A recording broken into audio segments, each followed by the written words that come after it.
silang ginagawang mga palamuti na para mainggan ang mga tao. At a men's fellowship, At doon sa kanilang pagtitipon, they had a guy there ay mayroon tao doon who ripped off his shirt na kung saan ay kanyang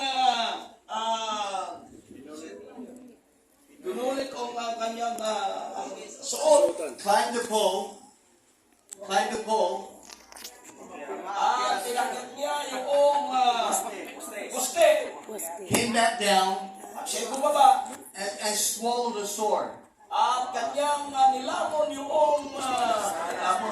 binulo At a men's fellowship, sa pagtitipon ng kanilang pangkalalakihang pagtitipon. as if this was an example of what men should be. Na pinapakilala na dapat ganito ang dapat ang lalaki. It was ridiculous. Yun ay It was not good. nakakagimbal at hindi mabuti. But that's because the church wanted to entertain people, Ginagawa nila kasi ito para lang mapasaya ang mga tao.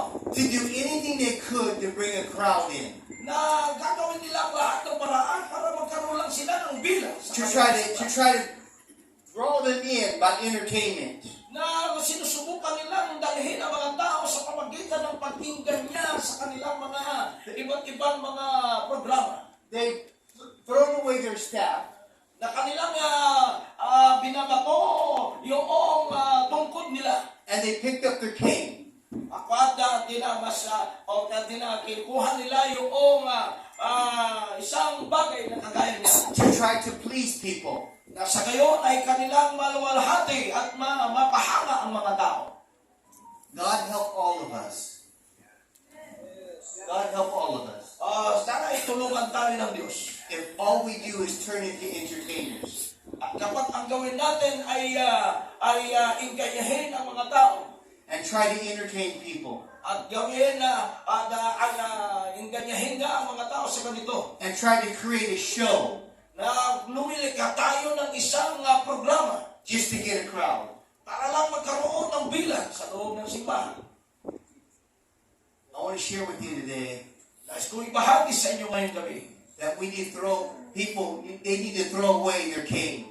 na kailangan na turuan natin ang mga tao, itapon nila yung mga tawag yan, Tagalog. Because we're called Dahil tinawag tayo to be shepherds. na upang mamahala sa mga tao, pastulan ang mga tao. We are not called Dahil hindi tayo tinawag to be entertainers. na para lamang inganyahin sila kasi People coming to church, ang mga tao ay pumapasok sa loob ng simbahan. they should not want to come to church Kung minsan ayaw nilang pumunta sa simbahan to see a show. o gusto nilang pumunta sa simbahan para makakita ng programa. They should want to come to church Kung gusto nilang makapunta sa simbahan because of the attraction of the gospel. dahil iniisip nila na mayroon kaigay-ganyang mga gawain na gaganap sa loob ng simbahan. God help every one of us. God help every one of us. Sana itulungan tayo ng Diyos If we turn into entertainers. na balik na rin natin yung kaugalian na iniinggan niya ang mga tao sa ganung bagay. We need to pick up our staffs. Kailangan daputin natin yung ating pong baston.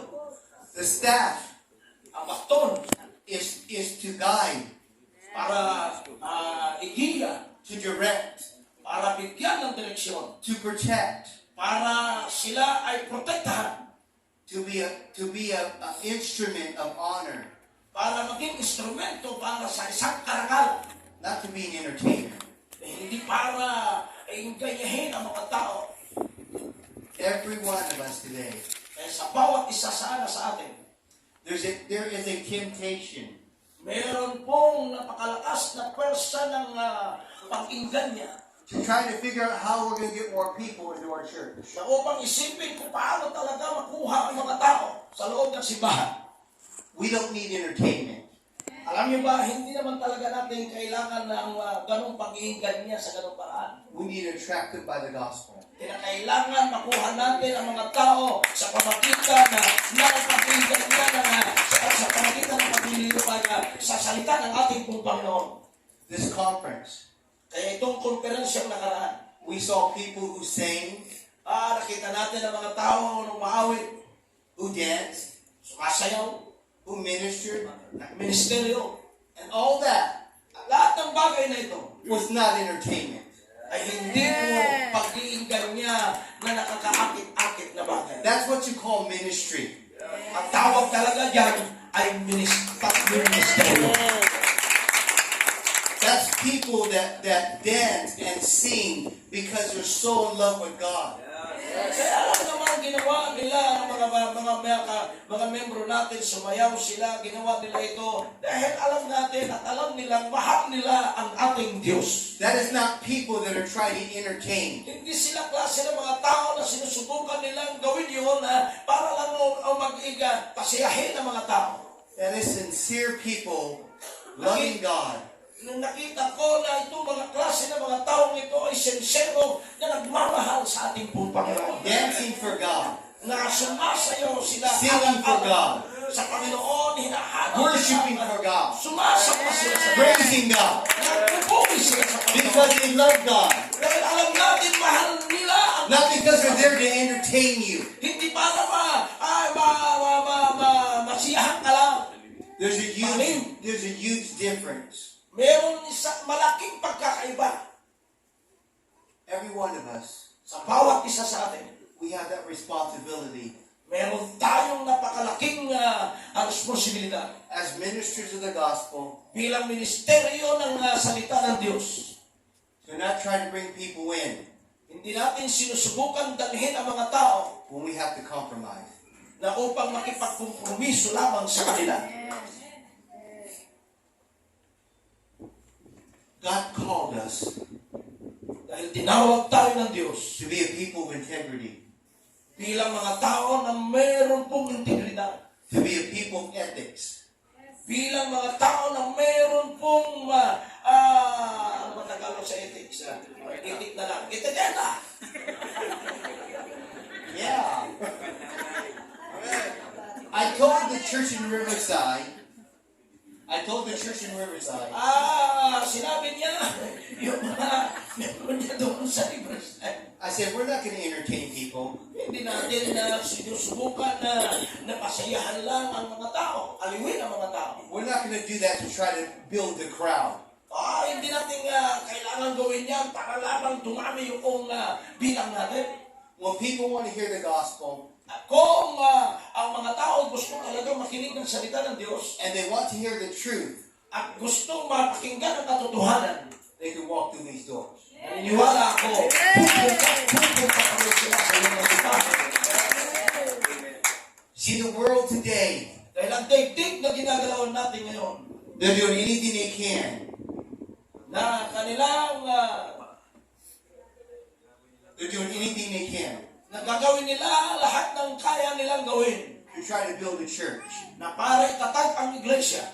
The Bible says Wika ng banal na kasulatan that we're no longer children, na wala ng mga bata pa being tossed left and right. na gumagawa ng kaliwat kanan. We're no longer supposed to listen to all kinds of doctrines. O hindi na tayo naniniwala doon sa klase ng ganong doktrina. There's only one Bible. Dahil meron lamang tayong iisang Biblia. And that Bible says At sinasabi ng ating Biblia that a man should not marry a man. na ang mga lalaki hindi dapat magpakasal sa lalaki. That a woman should not marry a woman. Na hindi dapat magpakasal ang babae sa kapag babae. But that is sin. Dahil maliwanag yan ay malaking kasalanan. But even the church, some churches today, Pero alam niyo ba na meron mga simbahan sa panahon natin ngayon they ignore the Word of God na kanilang binabaliwala ang mga salita ng Diyos to please the people, para mapapurihan lang nila ang mga to tao try to get a bigger church. na sinusubukan gawin ang ito para lumaki lang ang simbahan. If that's the way you have to do it, Kung yan ang paraan na kaya gusto mong gawin, I'm not going to do that. ako, hindi ko gagawin yan. The Bible says Dahil ang wika ng Biblia that judgment na ang paghatol starts at the house of God. ay magsisimula mismo sa loob ng iglesia. And when you see all these churches, At makita natin, all these churches that are compromising, dahil nakita natin na maraming simbahan na nakikipagkompromiso. and all the people that are being misguided, At makita natin ang mga tao na wala nang pagbubigay sa kanilang naliligaw na sila. and all the preachers that are watering down the gospel, At they're compromising the gospel sila ay nakikipag-compromise na sa salita ng Diyos. and leading the people At sila ay namumuhay kasama mga tao. not with the staff, Hindi doon sa tungkol, but when the entertainers came. kundi doon sa pag-aaliw na lang sa mga tao. It's going to be judgment for those Ito po isang paghatol sa mga tao na gumagawa nito. who mislead the sheep. Na kung saan nililigaw nila ang mga tupa. So, Kaya, go with the king kailangan itapon yung baston na yan. and pick up the staff, Sabihin natin itong tungkol na ito. and win the souls. At Win souls. tayo mag-ani ng kaluluwa. One by one. Isa-isa. One by one. Isa-isa. Don't compromise. Huwag tayong makihalubilo. Don't try to please people Huwag natin subukan na parangalan ang mga tao by using the word of God wrong. na sa pamagitan ng paggamit ng salita ng Diyos na mali naman. Stay true to yourself Kaya kailangan manatili tayong totoo tayo sa ating mga sarili. and stay to the word of God. Manatili tayo manindigan sa salita ng Diyos. Amen. Malakas na palakad sa Diyos. Your churches may not grow as fast as others, May mga simbahan na hindi mabilis na lumago katulad ng nangyayari sa ibang simbahan. but the churches that are compromising, Subalit itong mga simbahan na nakikipag-compromise, ano ba ang compromiso?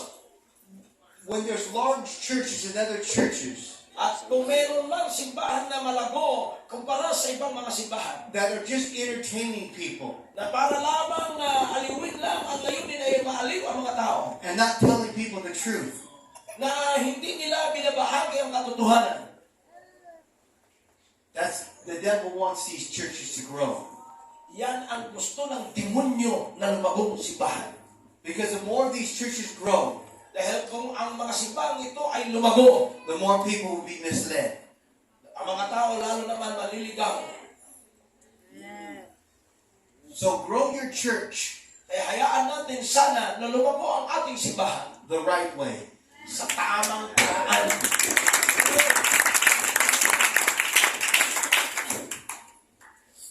I am thankful for everyone here. Kaya ako'y nagpapasalamat sa bawat isa sa inyo ngayong gabi. And in over 40 years of ministry, At sa loob ng 40 taon sa pagmiministeryo, I've seen the good, nakita ko ang may mga mabubuting bagay. I've seen the bad, Nakita ko rin ang maraming sasama. and I've seen the really ugly. At nakita ko rin yung talagang ang pangit talaga. Kapangit-pangit. Really ugly. Grabing kapangit niya. Nakita niya raw. I want to leave you with this. Iiwan ko niyo sa inyo ang bagay na ito. You never have to compromise Hindi ka kailanman maaaring makihalubilo to build your church. para gawin mo ang para lumagulang ang simbahan. If you please people, Kaya kung ang hangad mo lang ay maaliw ang mga tao, you'll become addicted to pleasing people. You'll become addicted to pleasing people. ikaw ay mauwi ka lang sa pagiging bihasa para lang aliwin ang mga tao. That's what's happening in the world today. At yan ay talagang nangyayari ngayon sa buong mundo. They're compromising. Mga taong mahilig makihapilo to please this world. para lamang ang daigdig na ito ay maparangalan. Amen. How many does this make sense? Ilan sa inyo na sa tingin ninyo ay may katotohanan ng pagkakas? That's when the pastor said, Ayan ang sinasabi ng mga pastor. I only have 20 people. Sinasabi niya, bakit lang yung They have 1,000 people. O, sa kabila, isang libo. I'd rather have 20 people Ay, para sa akin, mas maganda na yung 20 lang. than 1,000 entertainers. Kasi yung sa mga naalilang ang mga tao. I refuse. Kaya talagang nilalabanan ko at tinatanggihan. to do that. Masugid kong tatanggihan na para gawin ang bagay na ito. The gospel Ang Biblia, ang salita, should be the greatest attraction. dapat ang dakilang maginggan niya sa mga tao. Amen. Amen. I've had such fun here. Alam ko, magiging masaya tayo sa bagay na ito. I've had a great time here. At alam ko na meron siyang magandang panahon dito. You know, last night, Pastor Domingo Kagabi daw, ako daw, gave me a ring. binigyan ko siya ng ring. And what this ring was for, At ano ang ibig sabihin ng singsing na yan? it was for covenant. Ito po ay marka ng pakikipagkasundo. So when you have a covenant, Kaya kung mayroon tayong kasunduan when one person gives one thing, na isang tao nagbigay isang bagay, it is a covenant when the other person gives something back. ay ganun din ang gagawin ng So, binigyan mo sa bibigyan mo. so now, I have a ring for him. It's gold. Don't sell it. It's gold Ngayon, naniniwala na kayo may kapangyarihan sa mga tanim. and onyx. And I wanna bless him with that. Wow. Wow.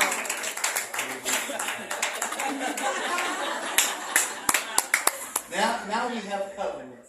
Yeah. Full covenant. Meron na kaming kasunduan.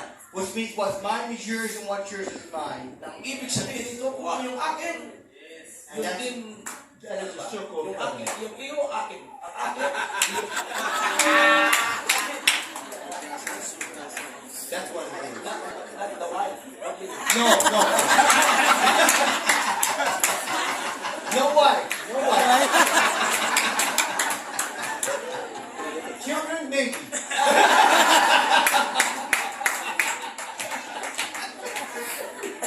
My oldest daughter Dahil yung kanyang panganay na anak, has 6 children. meron 6 na anak, sunod-sunod.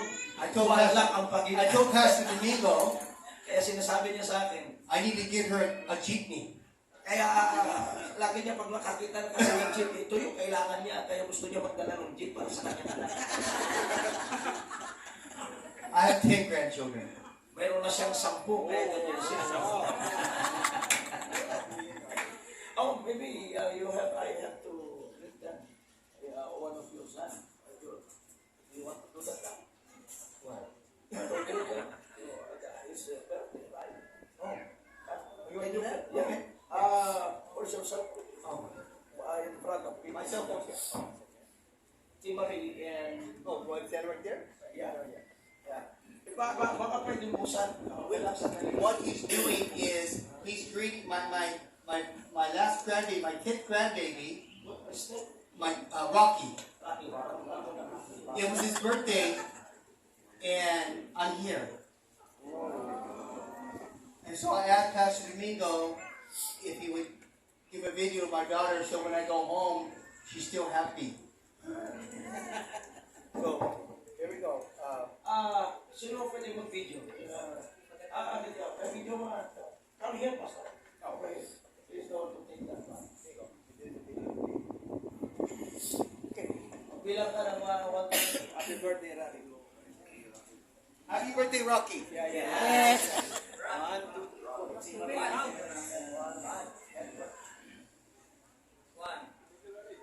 Happy birthday! Ako muna! Bibigyan ko kayo ng sigla. Practice, practice. Bibigyan ko. Magkakaunt ako. Ready kasi. Excited ka? Gutom na si Ready. Magbilang ka. Sige, saan mo? Hi, hello. How are you all, the families of Pastor Richard, Pastor Lori, and especially to Timothy and Hector, who are celebrating the birthday of your son. But before we greet him, I just want to thank Pastor Lori and all of you guys over there in California that Pastor Richard let him come over here in our 5 days conference. So right now we are in behind us. There's our pastors here because we have the conference or pastors meeting with Pastor Richard. So thank you so much. And again, we want to greet a happy birthday to Rocky. Bilang ako rin yung tatlo. Isa, dalawa, tatlo. Happy birthday, Rocky!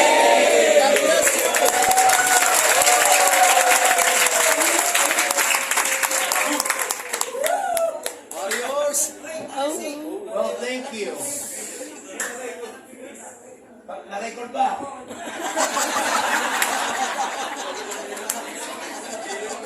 Hirap mag-English eh. Thank you so much. Salamat po. At this time, Sa pagkakataong ito, I want to open it up gusto ko lang buksan ang anong tawag dito? Buksan ang lamisat ito para sa malayang pagtatanong sa kahit anong gusto nyong itanong. and I tell you, I really held it a Makinig.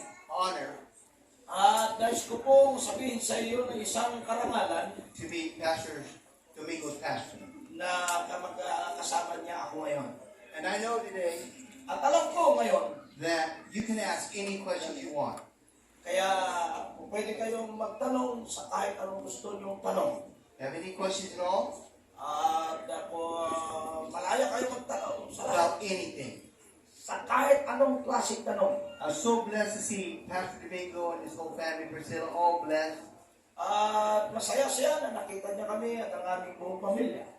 And it just blesses my heart Talagang napagpala what God's doing in his life. kung anong ginagawa ng Diyos sa aming buong buhay.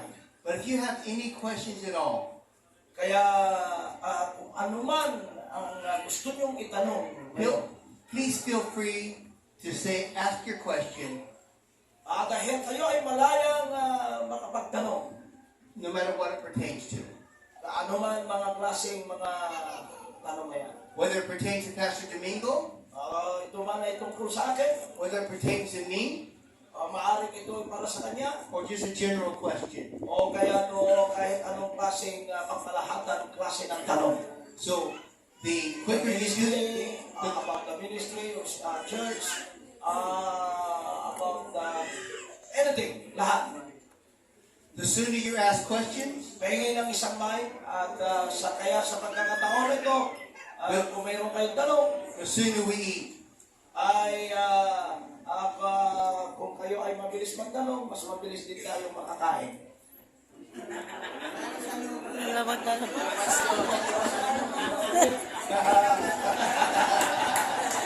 No more question. No more question. Any questions? Okay, tanong. Ito po ay seryoso.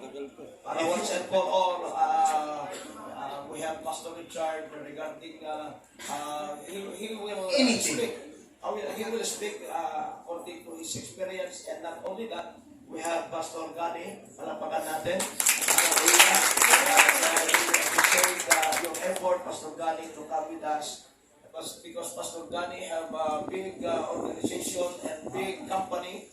But thank God, because since we are a friend, hallelujah. He is, he all because we know each other like how many months already in Hong Kong? That was kailan ba yun? November. That was November. So since then, almost 6 months. So they are good friends, and we have the conference there. So including Pastor Bishop Jim. So they are here to help us to any question you want to bring here. Who's got questions? Itaas ang kamay, yung unang tanong. Huwag kayong mahiya, huwag din kayo matakot. If you have a question, stand to your feet and ask it. Okay. So anything. Don't worry. For me, it's okay. Even today is my birthday. If you ask any question regarding what I do, very bad, or hindi maganda, ano ba ninyo? If they will ask why I am so ugly, I will answer that. Hello? Sa lahat na gusto niyo itanong, serious, anything. Takbo ng simbahan, okay, takbo ng simbahan, ligasiya ng simbahan, kung alam niyo yung tiniputik niya, kung iisipin mo, o kaya kung titignan mo yung ano yung magiging future ko dito, paano, yung mga ganong klaseng tanong, meron ba akong asahan, meron ba kaming meron ba akong talagang pwedeng asahan dito sa ganito mga sitwasyon, anong gagawin, so ganito ang nangyari, ganun ang naganap, anong magandang, anong tama, anong magandang solusyon, yung mga ganon, mga issue. At wag niyong your question is not, don't worry about me. As long you feel that kind of question that you want to bring it here, no problem. Mas maganda na mapag-usapan. At least, meron akong kasama. Nandiyan si Pastor Gani, Pastor JM, sa lahat sa ating our pastor in California, in US. So anything? Huwag kayong natin personal here. Walang personal dito. Me, sanay na akong sirain. Sanay na akong masaktan. Kaya huwag kayong matakot. Huwag kayong mahiya. Kahit birthday ko ba, tanong ninyo. Lalo na kung sa inyong mga ministry, hindi nyo alam ang gagawin. Okay? So, meron ba kayong tanong? Mga kapatid? So habang while they are thinking about what they try to ask, I'd like to tell you, explain, especially because how many churches, bago yun, did you enjoy and did you bless conference? Say amen. Yeah. Sino po mga pinagpala? Hallelujah. So gusto ko lang tanongin habang kayo nag-iisip, mga ilan ba yung na-runs out natin? For, ilan yung new churches? Yeah. Pastor, Sierra-May, how many churches? LJ, nasa si LJ. Bakit hindi ka tayo? Halika dito. They have a record for how many churches we last out plus how many dito ka pastor? Huwag ka magtago yan dito. Dito sa harapan. Isa po.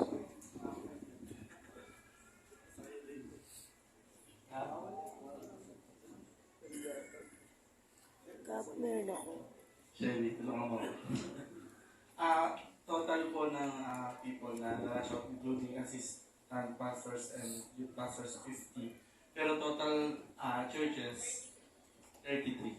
So we have 33 churches, new churches lang. So that means that 33 pastors. Okay. Salamat po. Magandang pakinggan. Subalit, kung hindi natin gagamitin yung etiketa sa paglalansa, maganda yung samahan natin ngayon, pero baka darating ang araw na tayo din naman kakagulo. Ayaw ko pong mangyari. Ano sa English yun? Ang malalim yung mga sinasabi ko. Yeah, it's good to hear that we have 33 new churches now. But if you don't have the etiquette to do that, you just plant churches and you don't think how important the etiquette before you plant, because you just plant the church. One day, all of us, or maybe some of you, will fighting each other. Maaari magkakagalo. Nag-lash out ka, o hindi mo ginamitan ang etiketa. Alam mo, nag-lash out ka, meron katabi pala, isang block lang pala. Alamin ninyo. Sinabi ko na noon, ang dami. Nanawagan si Pastor Gani, ang luwag ang Iraq. Ang Afghanistan. Why you plant church close to the church? Iraq is open. Iraq. Ang dami. Kaya ngayon, kapag nalaman ko na itong mga simbahan na ito, na-lance out natin, na magkakatikit, hindi ko papayagan. Magtampo kayo at magalit na kayo magalit. Hindi ko papayagan. Gusto nyo madali. Magkakaproblema tayo dyan. Maniwala kayo sa akin. Sabihin nyo na lahat ang gusto nyo sabihin. Pero hindi ko papayagan. Hindi ko pa itulutan. Magkakatikit na. Isipin naman ninyo. Mga kapatid, nasa layo lang. Ano sasabihin ng mga tao? Parehas ng simbahan, God's kingdom. Ano nangyari sa inyo? Totoo ba talaga parehas ng God's kingdom yan? Hindi yung isang God's kingdom, ano yan? Ano sasabihin ng mga membro? Kaya kunti naman ano ito. Kaya pagka na-search ko lahat, magandang pakinggan, pero pag na-search natin na magkakatikit, hindi maganda magpayagan. Kaya ayaw ko yung gano'n. Sabi ko na nga sa inyo, ang daming lugar. Hindi, bakit? Yung mga disciple, bakit mo hinubog yung mga pastor mo? O bakit mo hinubog yung mga disciple? Para turuan sila sumunod. Ano na-lance out? Sino na sunod? Ikaw o siya? Kaya nga naghubog tayo eh. We train people and we train them to obey, to be obedient. Tapos, ilalance out mo. Yung siya ang masunod, ikaw ang magpapasok. Tatanungin din natin, yung mga pastor na na-lance out, anong plano mo, anong gusto mo, saan lugar ang ang gusto mo, anong lugar na gusto mo pagpastoran, tatanungin mo. Ngayon, pag nasabi niya, doon, ay sigurado ba, mayroon na, kailangan, kapag ka mayroong pastor, medyo malayo naman, gano'ng kalayo? Pagtawid lang ng pagtawid ng street, gano'ng kalayo po, pastor? Apat na hapang. Pagtawid mo, yun na yung simbahan. Hindi gano'n, mga kapatid. Amen ba? Amen? Ang ganda pakinggan. Wow, ang daming, ang ganda yung balita. Wow, dami. Natutuwa na si Pastor Kani. Yung pala, magkakadikit niya. Hala na sana siya, kung magkakadikit. Hindi po pwede yun. Okay, Pastor? Yung Mike, saan yung humawak ng Kasi may meeting tayo nila sa And sorry to ask this question. Siguro, let's pacify the problem. I don't know if this is a question or a suggestion. So,